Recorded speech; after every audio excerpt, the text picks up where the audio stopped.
हरि ओम. सद्गुरु ओम मालती आई की जय. व्रजभूमीतील भक्तकथामालेत मी अनुप्रिता थत्ते तुम्हा सर्वांचं स्वागत करते.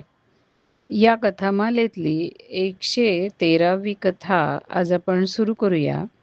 ही कथा आहे राजर्षी श्री वनमाली रायबहादूर यांची.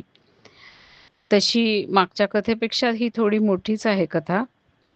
राजर्षी वनमाली रायबहादूर हे नाव आपण आत्तापर्यंत भक्तांच्या ज्या कथा ऐकल्या त्यापैकी अनेक कथांमध्ये ह्या नावाचा उल्लेख आलेला आहे हे तुमच्या लक्षात असेल.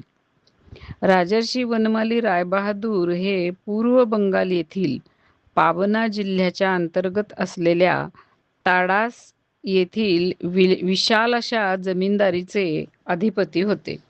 राजासाहेब किंवा राजा हा त्यांना किताब दिलेला गेलेला होता. सन 1863 मध्ये त्यांचा जन्म झाला. त्यांच्या वडिलांचं नाव श्री गंगाप्रसाद राय असं होतं. त्यांचे माता पिता हे परमभक्त होते. वनमाली राय हे जेव्हा मातेच्या गर्भामध्ये होते तेव्हा त्यांच्या माता पित्यांनी जगन्नाथपुरीची पायी यात्रा केलेली होती. त्यांच्या जन्मानंतर अगदी काही दिवसातच म्हणजे ते लहानच होते तेव्हा ताडासचे अधिपती राजा वनवारी लाला म्हणजे यांचं आपल्या कथानायकाचं नाव आहे श्री वनमाली आणि त्या ताडासच्या अधिपतींचं नाव आहे वनवारी लाल राय. यांना दत्तक रूपामध्ये या वनमाली रायबहादूर यांना देऊन त्यांचे माता पिता हे वृंदावन येथे निघून गेले आणि मग तेथे ते आजीवन सेवाकुंज मोहल्ल्यामध्ये राहून त्यांनी भजन साधन करत आपलं आयुष्य शेवटपर्यंत तिथेच घालवलं. आता अगदी लहान असलेले हे वनमाली राय हे दत्तक रूपाने राजघराण्यात आल्यामुळं त्यांचं लहानपणापासून लालन पालन संगोपन हे सगळं एखाद्या राजपुत्रासारखं झालं.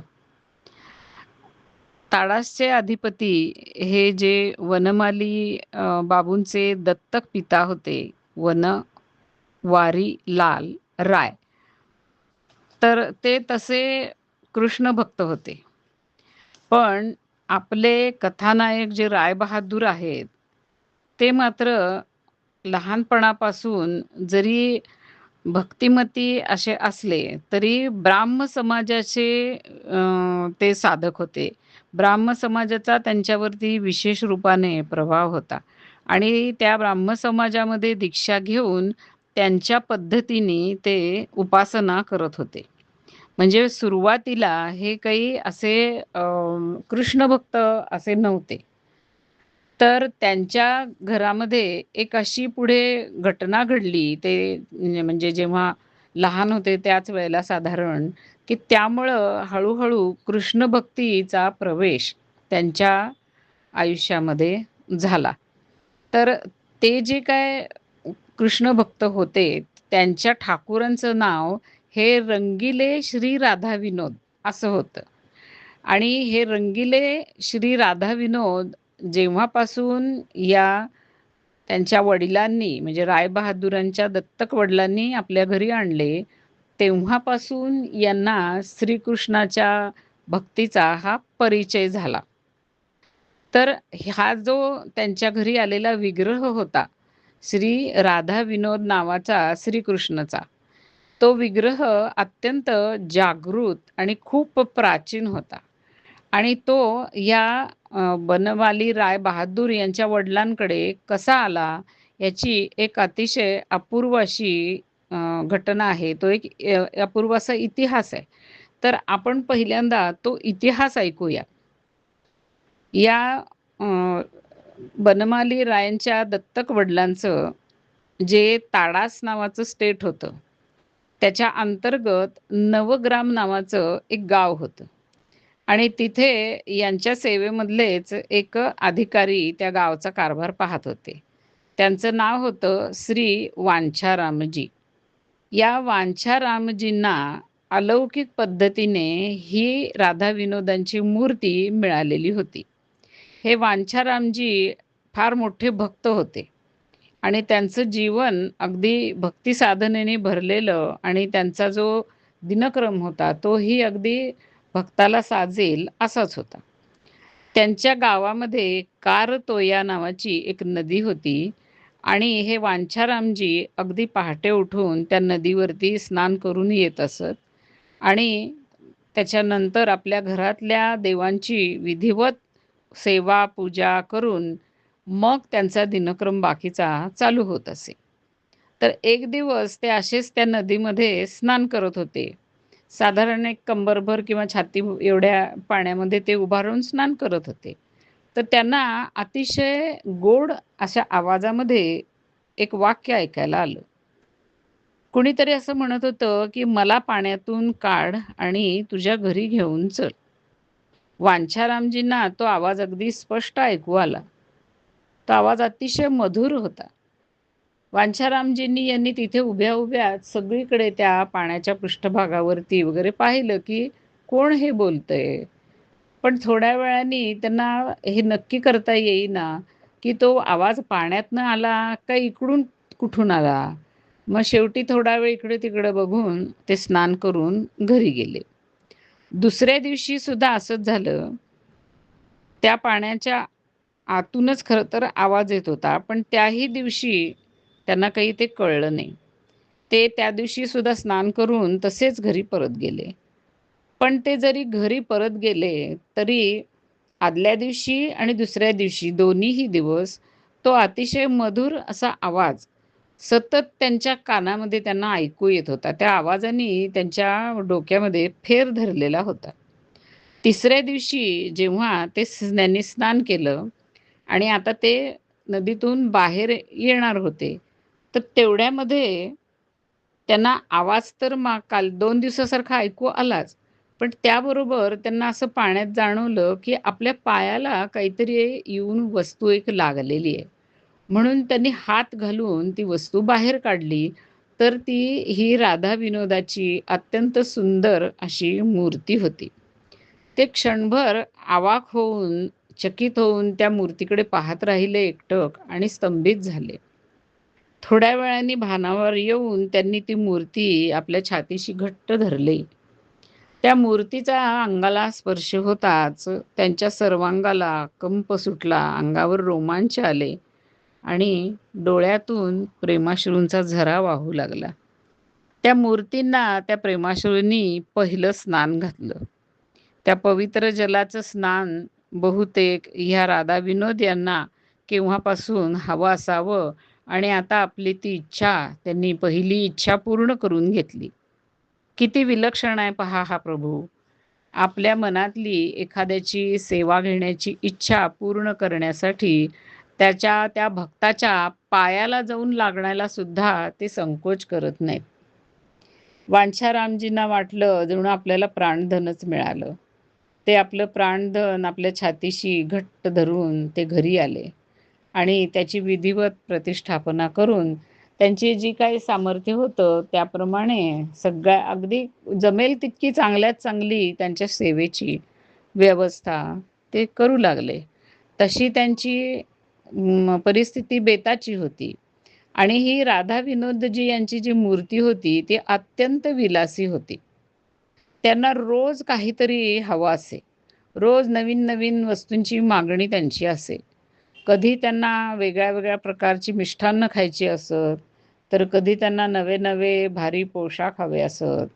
कधी त्यांना वेगळी-वेगळी अत्तरं हवी असत, तर कधी त्यांना वेगळ्या-वेगळ्या फुलांची सजावट पाहिजे असे. आता वांछारामजींची परिस्थिती काही एवढी अगदी एकदम चांगली नव्हती. त्यामुळे त्यांना जेवढं जमेल तेवढं या वस्तूंची व्यवस्था ते करीत असत. मग समजा ती व्यवस्था करणं वांछारामजी यांच्या आवाक्यातलं नसेल, तर त्यांना ती गोष्ट ते मागत, सांगत, पण करत असं, की त्या वस्तू ते दुसऱ्यांच्याकडनं मागवून घेत असत, मागत असत सरळ.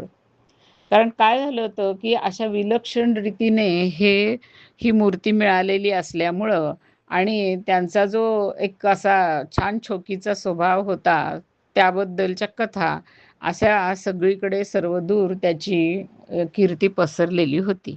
त्यामुळं लोकांना त्यांच्या दर्शनाची इच्छा निर्माण होई आणि आकर्षण निर्माण होई. म्हणून दुरून-दुरून लोक त्यांच्या दर्शनासाठी येत असत. मग हे राधा विनोद आपल्याला ज्या काही वस्तू पाहिजे असतील, त्या सरळ त्यांना प्रेरणा देऊन त्यांच्याकडे मागवून घेऊन आपले हट्ट पुरे करून घेत असत. अशा प्रकारे ही पूजा अर्चा चाललेली होती. आता पुढे असं झालं, की ह्या राधा विनोदजी ह्यांना आता आपण हुक्का प्यावा असा शौक निर्माण झाला. मग ते एका धनी भक्ताच्या स्वप्नात गेले आणि त्याच्याकडे त्यांनी फारसी हुक्क्याची मागणी केली. तो बिचारा भक्त धनिक होता, शेठ होता.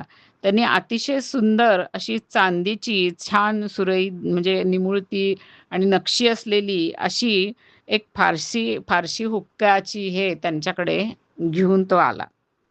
आता दोन्ही वेळेला राजभोग झाल्यानंतर तो जो हुक्का होता, तो भरून त्यांच्यासमोर ठेवला जाई. त्याच्यामध्ये अगदी सुगंधी अशी तंबाखू वगैरे भरून तो समोर त्यांच्या ठेवला जाई. आणि व्हायचं असं, की अनेक भक्त येऊन जात असत. कुणी तिथं ध्यानाला वगैरे बसत असेल किंवा कुणी जप करत बसत असेल, तर त्यातल्या काही भाग्यवंतांना तो हुक्का हे विनोदजी पितायत याचा गुडगुड असा आवाज ऐकायला मिळत असे, हे भाग्य त्यांना मिळत असे. आता पुढे एक आणखीन अशी गंमतशीर घटना झाली, की राधा विनोद यांना इच्छा झाली, की आता सरसोची जी फुलं असतात, त्याची भाजी आपण खावी. मग त्यांनी जरा अंधार पडल्यावरती स्वतः हे राधा विनोद एका शेतामध्ये जाऊन फुलं तोडू लागले ते आणि ती फुलं ते आपल्या पितांबराच्या ओच्यामध्ये भरत होते. तर त्यांच्या हालचालीची चाहूल त्या शेतकऱ्याला लागली.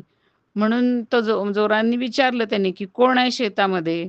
त्यावेळेला ती तोडलेली सगळी फुलं घेऊन भराभरा आपल्या पदरामध्ये बांधून ते तिकडून पळून आले. आणि त्याच रात्री पुन्हा जाऊन वांछारामजींच्या स्वप्नामध्ये जाऊन सांगितलं, की "खूप दिवस झाले मला सरसोच्या फुलांची भाजी काही खायला मिळालेली नाहीये. मला ती खायची इच्छा आहे, तर तू आज ती भाजी कर आणि मला त्याचा नैवेद्य दाखव." पांचारामजी नेहमीप्रमाणे सकाळी उठले, अंघोळ वगैरे करून आले आणि ते जाताना विचार करत होते, की मैल 2 मैलच्या परिसरामध्ये तरी काही कुठेही ही सरसोची शेती नाहीये. त्यामुळे चांगलंच आता आज आपल्याला शोधावं लागणार आहे. कुठे आणि केव्हा मिळेल कुणास ठाऊक आहे. असा विचार करत ते स्नान करून आले आणि आपल्या देवघरामध्ये जाऊन मूर्तीकडे पाहताच अवाक झाले. श्रीकृष्णाच्या मूर्तीत कानावरती दोन्हीकडं त्यांनी ती सरसोची फुलं खोचलेली होती आणि त्यांच्या ओच्यामध्ये भरलेली ती पितांबरात भरलेली सरसोची फुलं अशी ओसंडून 1-2 फुलं खालीही पडलेली होती आणि ती फुलं दिसत होती. हे सगळं दृश्य बघून वांछारामजी अवाक झाले.